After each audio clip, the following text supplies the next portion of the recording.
A very good morning to all of you. This is Abhilasha Nahata, your social science teacher.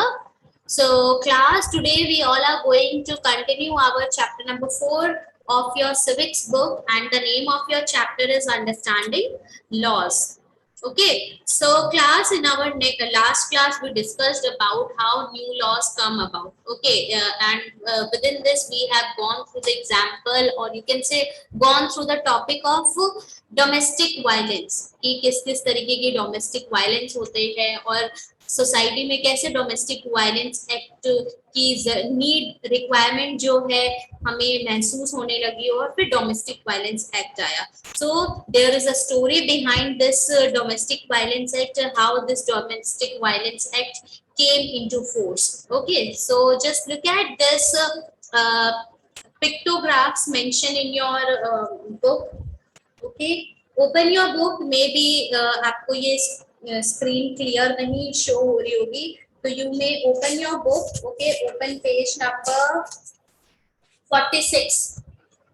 Open page number, yes, open page number 46. So this is the incident of October 2016, October 2006, and this is the newsline headline. ठीक है, newspaper headline क्या था उस दिन का? The protection of women from domestic violence act passed. The protection of women of women from domestic violence act passed. It now just now look at these two friends, Sazia and Kusum. इनकी conversation देखते हैं. Sazia, did you read today's newspaper? Isn't it a great day for women? So now Sazia is replying, not just women, violence-free homes will benefit everyone.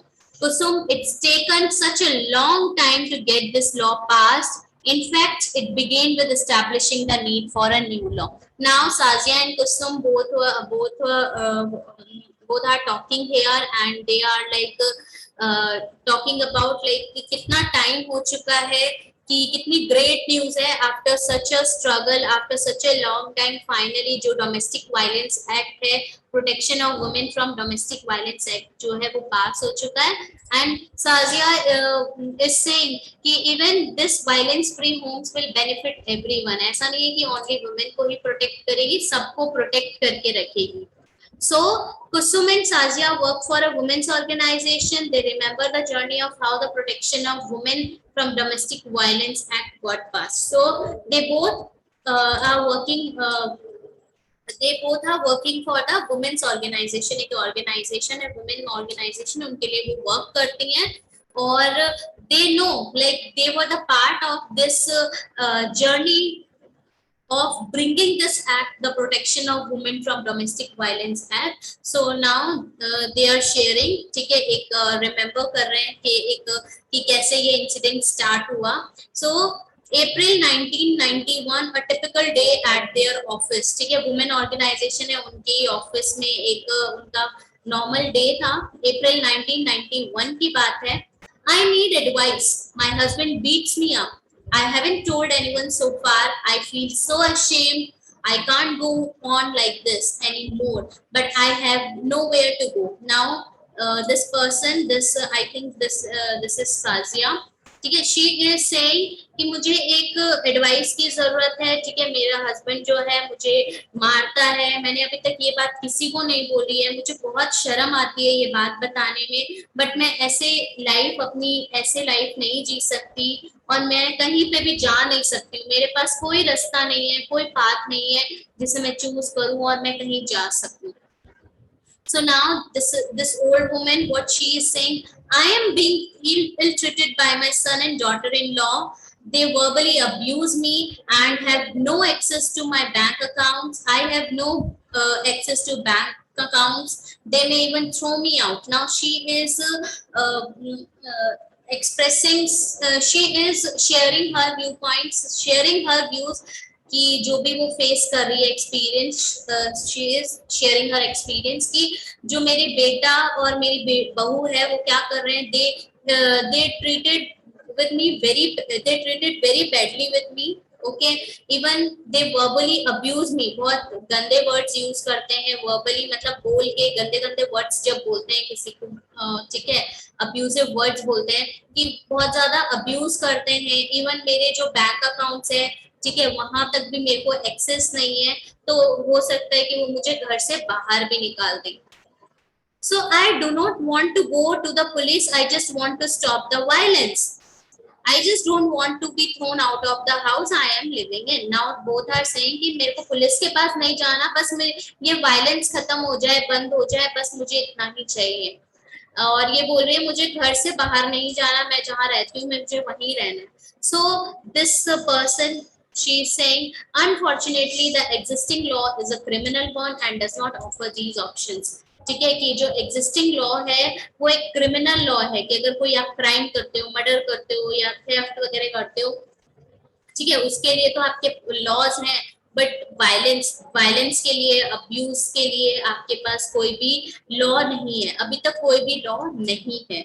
So throughout the 1990s, the need for a new law was raised in different forums. बहुत अलग-अलग तरीके से जो है ये new law को पास करने के लिए कि डोमेस्टिक वायलेंस से प्रोटेक्शन के लिए एक लॉ बनना चाहिए। और 1990s का ये पूरा दशक जो था, थ्रू आउट द 1990s, ये डिफरेंट फॉरम्स में डिफरेंट रैलीज के थ्रू हमें देखने को मिला। We have heard testimonies of several women. Testimonies मतलब कि जैसे अपने जो लेटर्स लिख के सेंड करते हैं, अपने एक्सपीरियंस को शेयर करते हैं, ठीक है, कुछ लोग अपनी कहानियां बताते हैं कि हमारे साथ कैसा बर्ताव किया जा रहा है types. So we have heard testimonies of several women. We have seen that women want protection against being beaten, the right to continue living in a shared household and often temporary relief. We need a new civil law to address this issue. Now just look at this picture, look at this pictograph. Public hearing, यहाँ पे एक women orator है, वो बता रही है, सबसे बातचीत कर रही है यहाँ पे वुमेन से, और वो बोल रही है हमने बहुत सारे लोगों की, बहुत सारी वुमेन की जो है हमने उनकी कहानियां सुनी है, ठीक है। वुमेन क्या चाहती है, औरतें क्या चाहती है, दे वांट प्रोटेक्शन, कि हमें उन्हें कोई पीटे ना, ठीक है। वो जिस घर पे एक शेयर हाउस होल्ड में रह रही है, अपने हस्बैंड के साथ रह रही है, अपने father in law mother in law के साथ रह रही है, तो वहां पे उनको क्या है, रेस्पेक्ट के साथ वो रह सके वहां पे, और इसके लिए हमें एक न्यू सिविल लॉ लाने की जरूरत है।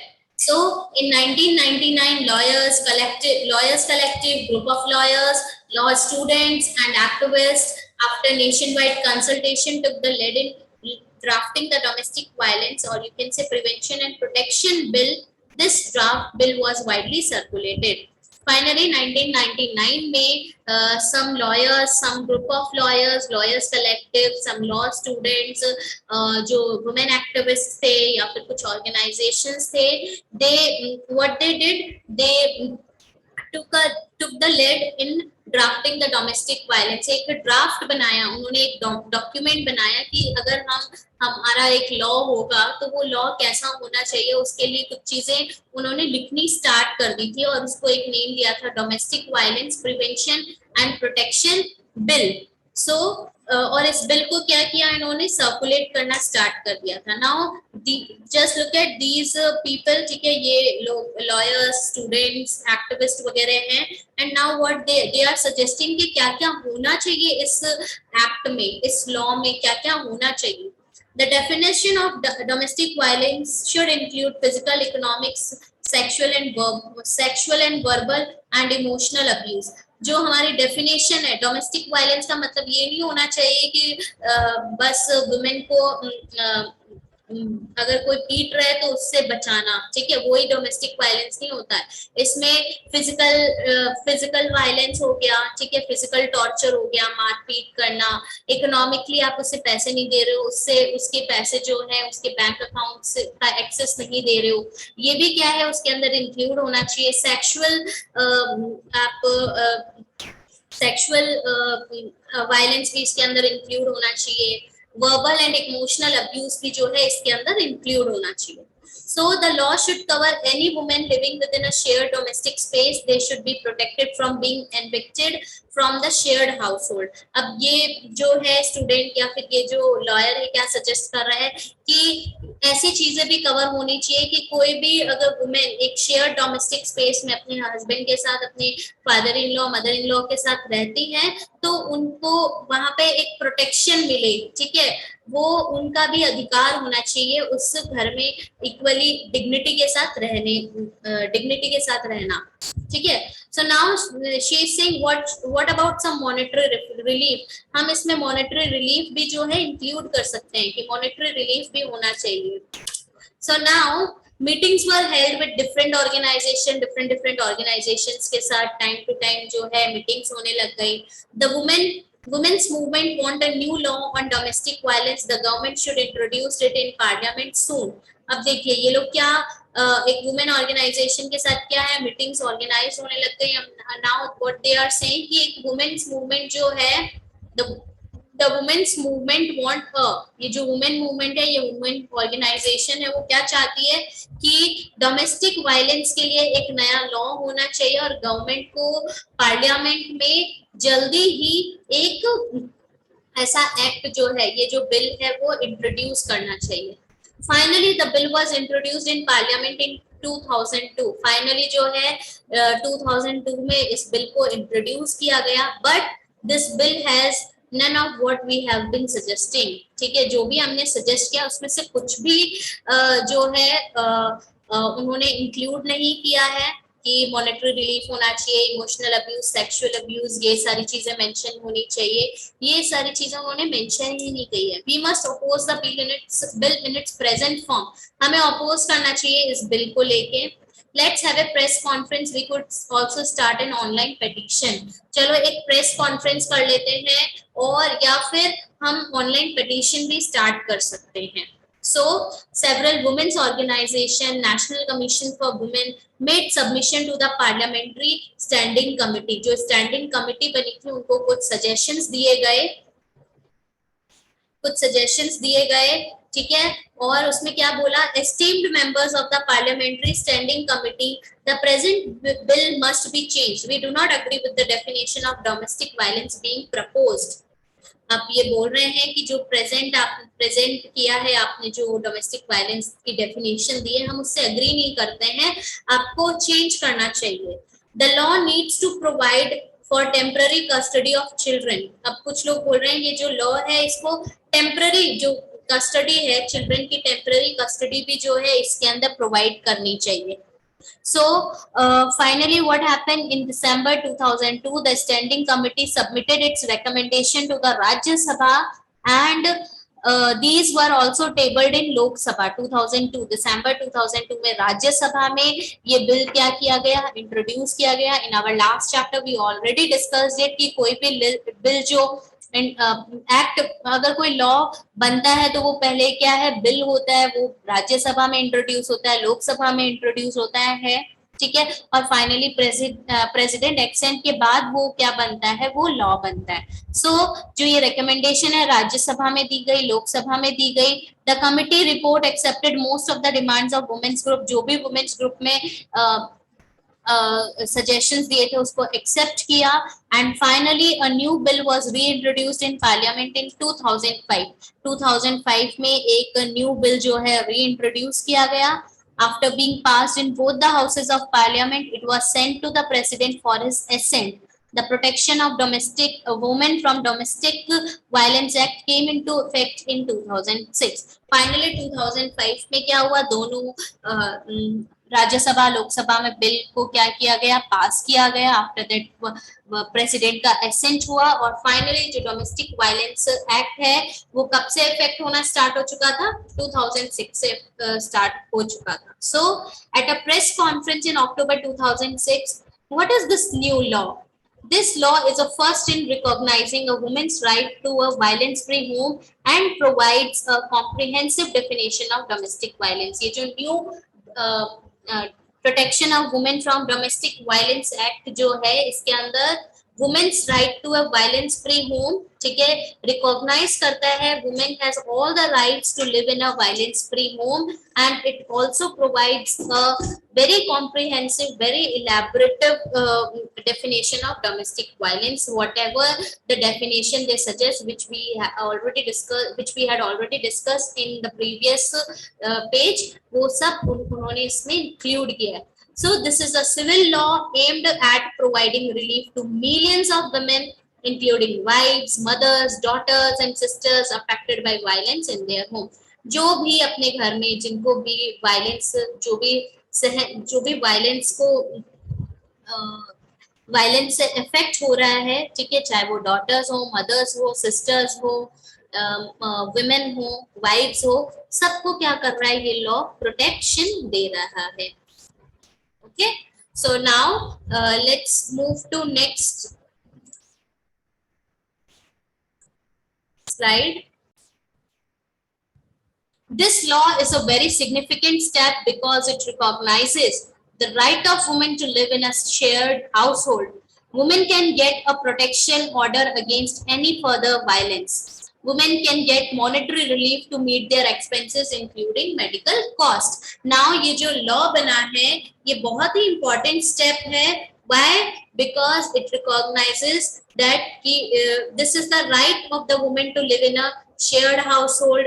Women can get protection. अगर कोई उनके साथ वायलेंस कर रहा है तो उससे वुमेन को उनसे प्रोटेक्शन मिलेगी. Even women can get monetary relief, कि वो अपने एक्सपेंसेस जो हैं, मॉनेटरी रिलीफ मींस कि उनको कुछ कंपेंसेशन दिया जाएगा अगर किसी के साथ वायलेंस हुआ है, ठीक है, तो उनको क्या दिया जाएगा, कुछ कंपेंसेशन भी दिया जाएगा जिससे कि वो अपने एक्सपेंसेस जो है वो मीट कर सकती है. इवन अगर उनको मेडिकल कॉस्ट भी जो है वो उसके अंदर इंक्लूड होगी. सो now begins with another long journey. Yes, now the government has to ensure that this law is implemented and enforced. Now, what is the main work of the government?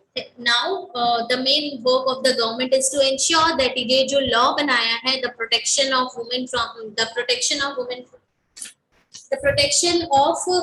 from domestic violence act, वो अच्छे से implement हो और enforce हो. Okay, so now just look at this picture. Equal relationships are violence free. बराबरी के रिश्ते हिंसा से मुक्त, ठीक है. So often women who face violence or are abused are seen as victims, but women struggle in different ways to survive these situations. Therefore, it is more accurate to refer to them as survivors rather than victims. ठीक है, आपने बहुत सारी acid attacks की बात सुनी होगी, ठीक है, रेप्स के बारे में सुना होगा, काफी न्यूज में आता रहता है, तो आपने सुना होगा, न्यूज़पेपर हेडलाइंस में सुना होगा. तो व्हाट हैपन, ये जो वायलेंस होता है वुमेन के साथ तो उनको विक्टिम्स माना जाता है.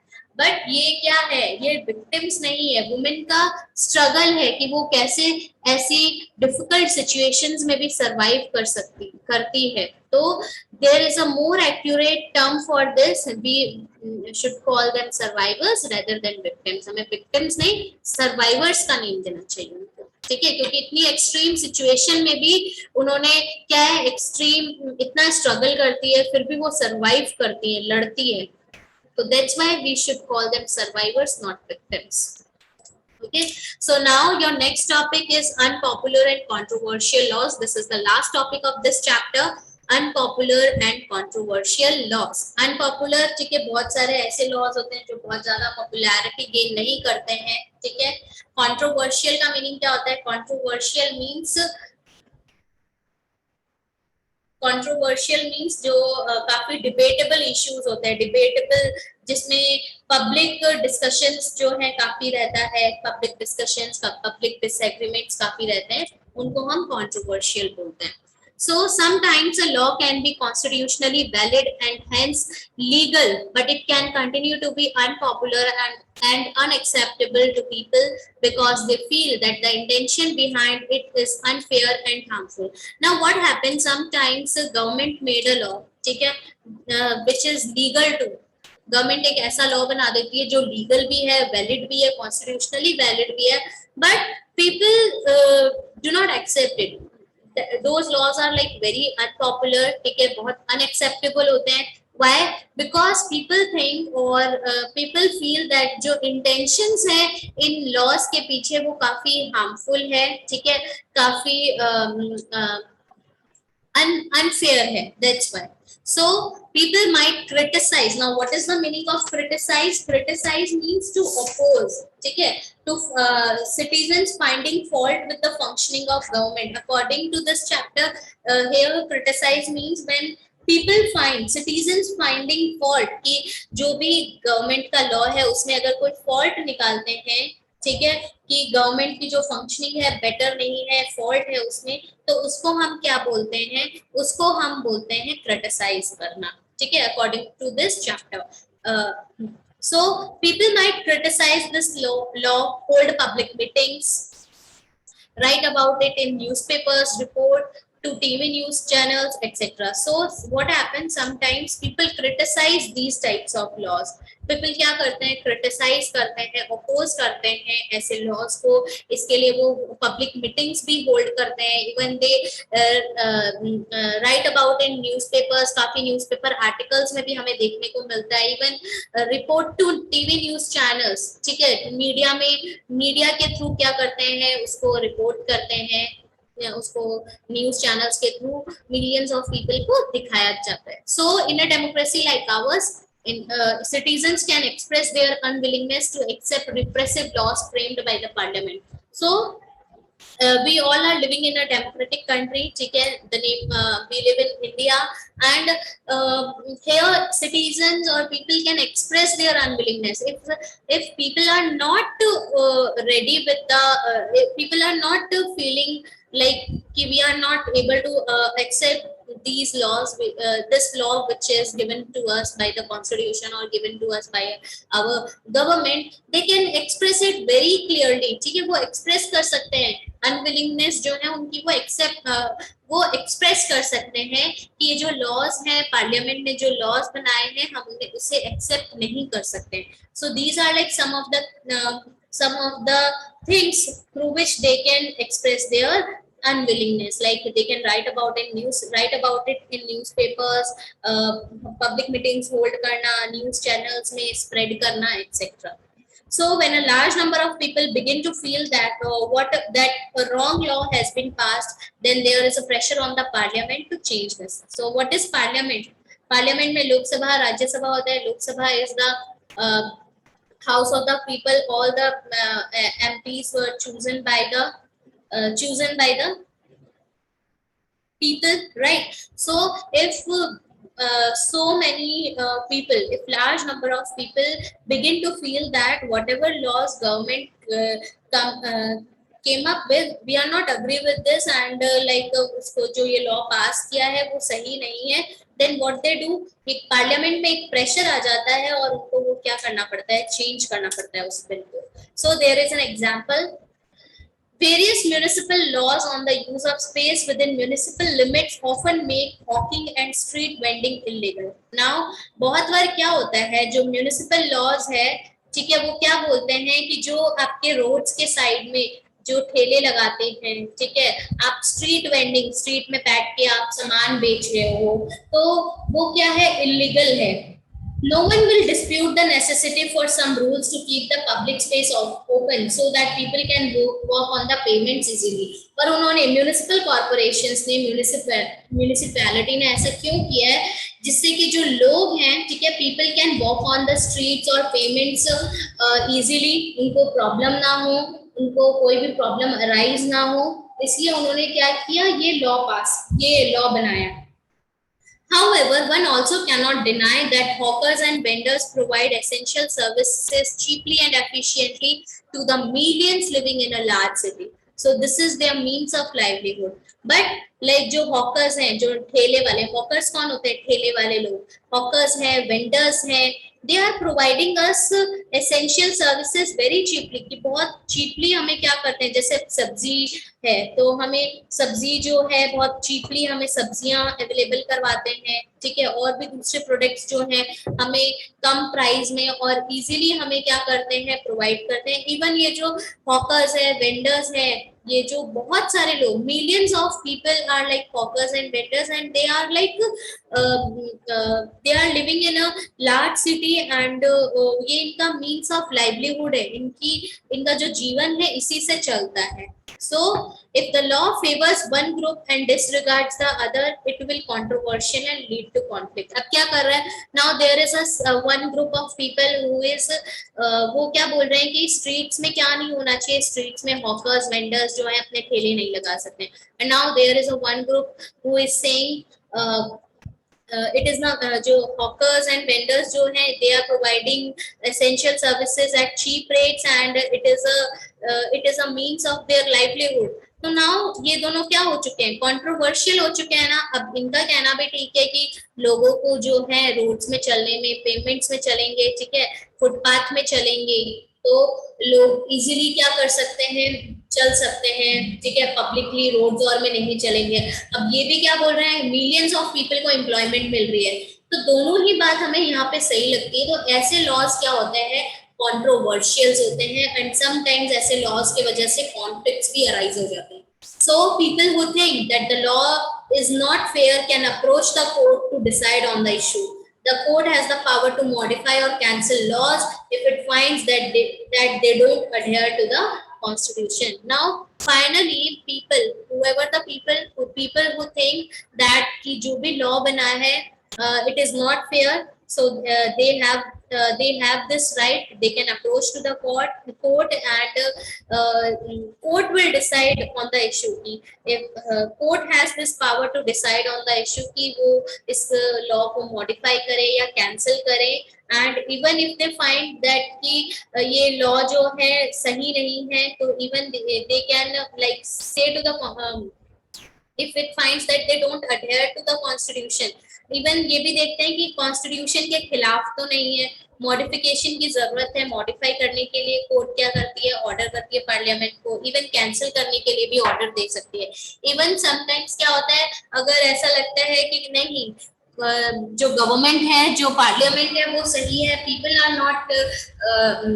नॉट राइट हियर, तो उसके लिए भी क्या करती है, जो कोर्ट्स हैं वो ऑर्डर्स इश्यू करते हैं. सो history provides us with several examples of people and communities who have struggled to end unjust laws. ठीक है, इवन देखिए अफ्रीका, लास्ट ईयर आपने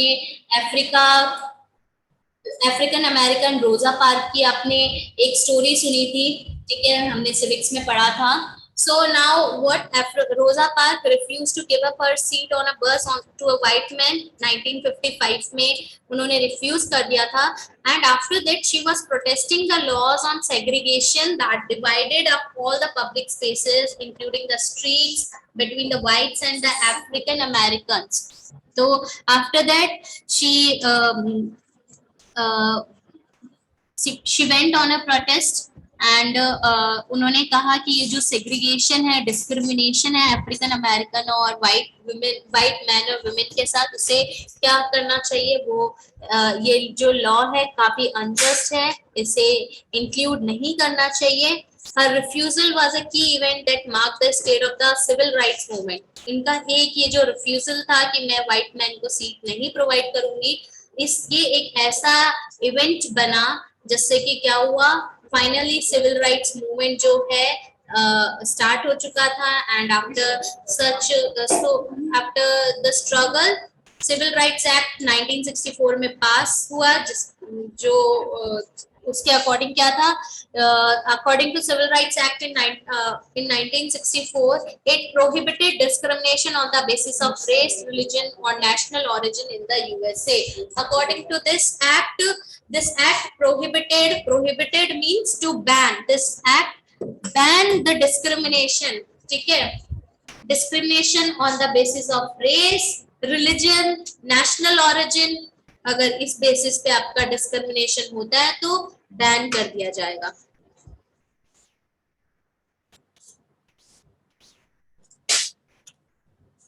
So if we conclude this chapter, we need to remember that our role as citizens does not end with electing our representatives. We play a very vital role in choosing the laws, by implementing the laws, even खाली ऐसा नहीं है कि हमने अपने representative को choose कर दिया और हमारा काम खत्म हो गया, नहीं.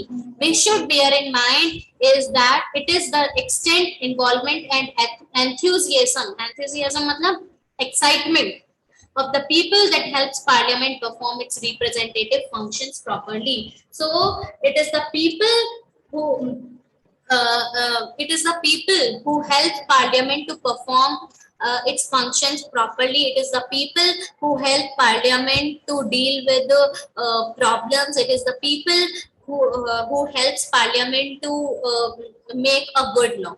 Okay, so this is all about this chapter, class. Go through this chapter, and if you face any kind of problem, you may ask me in my next class. This is all about today. Thank you so much for joining the class, everybody. Bye bye.